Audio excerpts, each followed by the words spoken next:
Some time ago, we decided we wanted to recognize the achievements of outstanding doctoral students and early career researchers at ECPR member institutions.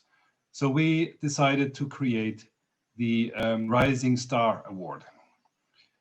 This prize has been awarded for the first time this year, and it will be awarded annually in the future.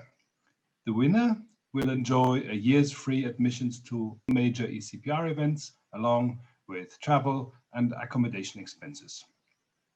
Normally, the award would be presented at the ECPR General Conference. As you all know, the pandemic has severely restricted academic life and exchange. And this has not spared, of course, ECPR events. And therefore, we have chosen this format to recognize and sort of highlight Veronica Angel's achievements. Veronica Angel is the first winner of our award this year. The criteria were a very strong researcher, a young scholar who has already built up a credible first-rate profile as a visible researcher with visible first-class research outputs. We also wanted a more complete and rounded scholar. We wanted to recognize young scholars who have contributed to political science in many ways.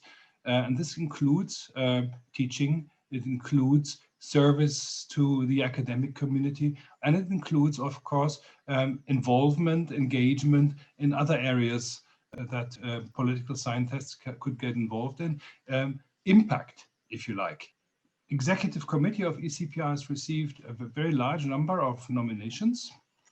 The organization subcommittee has deliberated quite extensively, and it was very, very difficult to make a choice because we had a number of really, really strong candidates and nominations. And Veronica Angel has been the outstanding candidate. Veronica Angel has produced an outstanding doctoral dissertation on the formation and life of coalition governments in Romania at the University of Bucharest.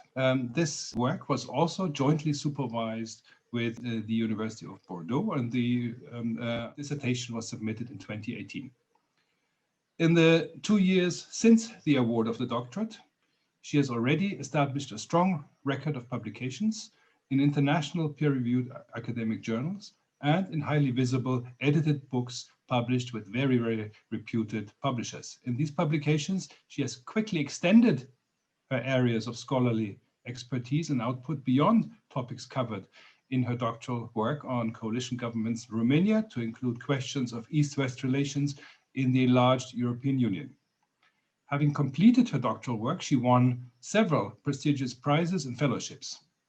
This includes the University of Bucharest Prize for the Best Thesis presented in 2018, the Robert Elgi Editorial Fellowship of Government and Opposition, a postdoctoral research fellowship at the Institute for Human Sciences in Vienna, an adjunct and research fellowship at the Johns Hopkins School of Advanced International Studies in Bologna, a Fulbright Research Fellowship at Stanford University, and a Max Weber Fellowship at the European University Institute.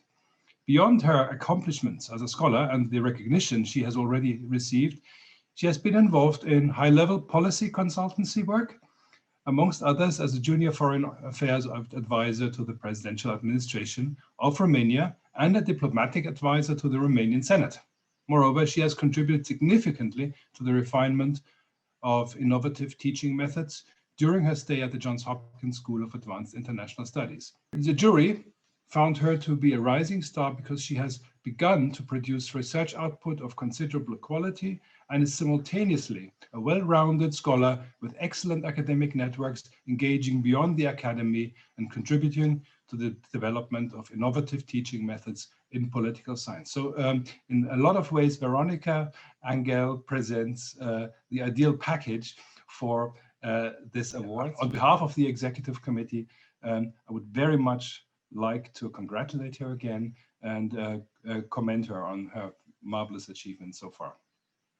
Now, I would like to hand over to Professor Eric Jones, who has worked with Veronica very closely and will be able to give us a little more information on the reasons why he supported her nomination, why he nominated her, and can perhaps give us a little bit more also additional information on her academic achievements.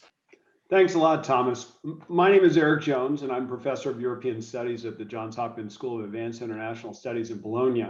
And the first announcement for the Rising Star Award, where it said they were looking for an early career researcher who showed extraordinary potential to develop in the community, I looked at it and I thought, this has got to be Veronica. And the reason was pretty simple. The fact is that she's had a political career, she has an academic career, and almost as soon as I met her, I began to rely on her increasingly to fill all the gaps in my own formation. So a lot of what Thomas has described, and I'm so grateful that he did that, are things that Veronica brought into my little universe and made so much better. Particularly my teaching has improved. I can say my research has improved in a whole bunch of other stuff. But it's what Veronica's done outside of that relationship that truly impressed me. I mean, she's been able to forge bonds with some of the top scholars in the discipline, from Wolfgang Müller to Anna Guzmalabusa to Dorothee Bohler and Klaus Offa. These are relationships that I think are going to help knit together multiple generations of scholarship, but with a very specific purpose. And I think this is the reason why I wanted to ensure that the ECPR had the opportunity to make the investment. Because let's face it, this is not really an award for achievement. This is an investment in the future. And the investment in the future comes in the form of access to methods training, to conference presentations, and to additional networking.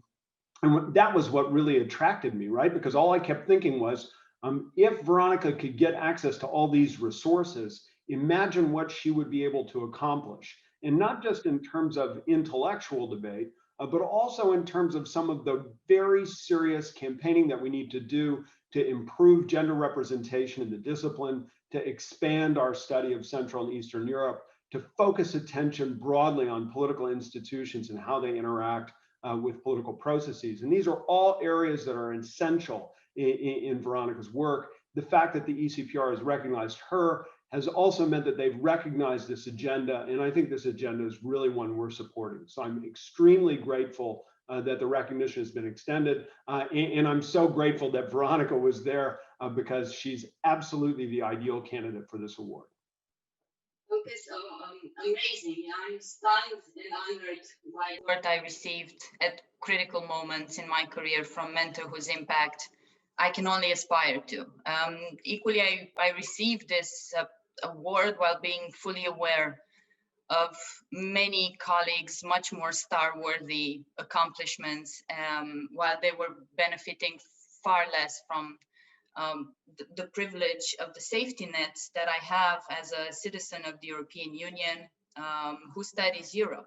So I see this award as being much less about me and more a sign of renewed attention for research on the troubled democracies of Central and Eastern Europe. And that's what I will take the time to talk about now, because there is much confusion on what to make of the rocky road Eastern European countries have taken since the fall of the Berlin Wall 30 years ago. So in many ways, I see complacency has taken over the great expectations of fast forward democratization.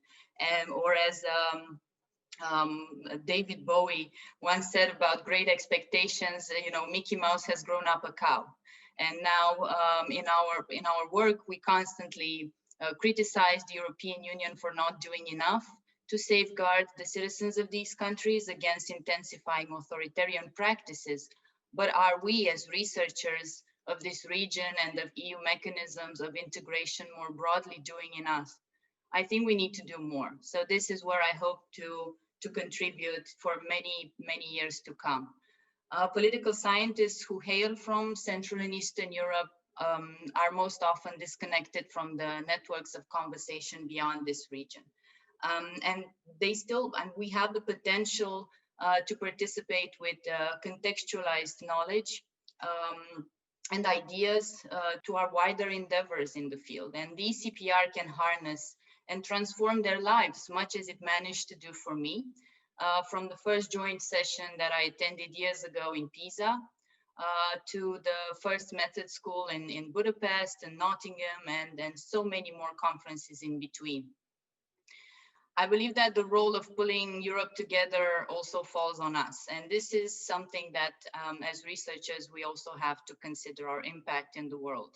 And if we pretend that the EU is what we want it to be, then we are blind to what it has actually become.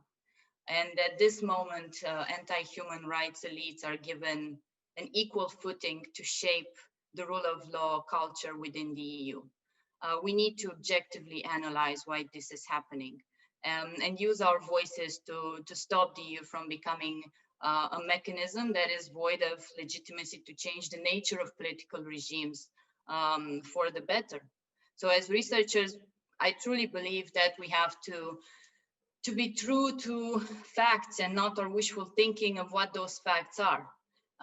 If we would increasingly understand the EU as a creation that caters to the individual as it was supposed to be, and not the states that house these individuals, then we can finally reveal the creativity to recreate the space that we call Europe and go beyond its East-West divide.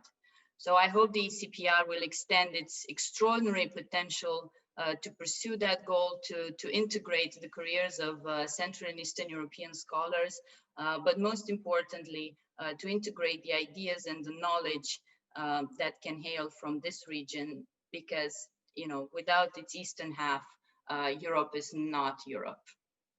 Thank you very much, both Eric Jones and Veronica Angel. I think the humility with which Veronica accepted the prize and the perspective she's given both on her work as an academic and as a person involved in the development of the European Union and the integration of her country into the European Union shows how well we have chosen. And I'm very pleased again to congratulate her and to wish her all the best for her very, very promising future.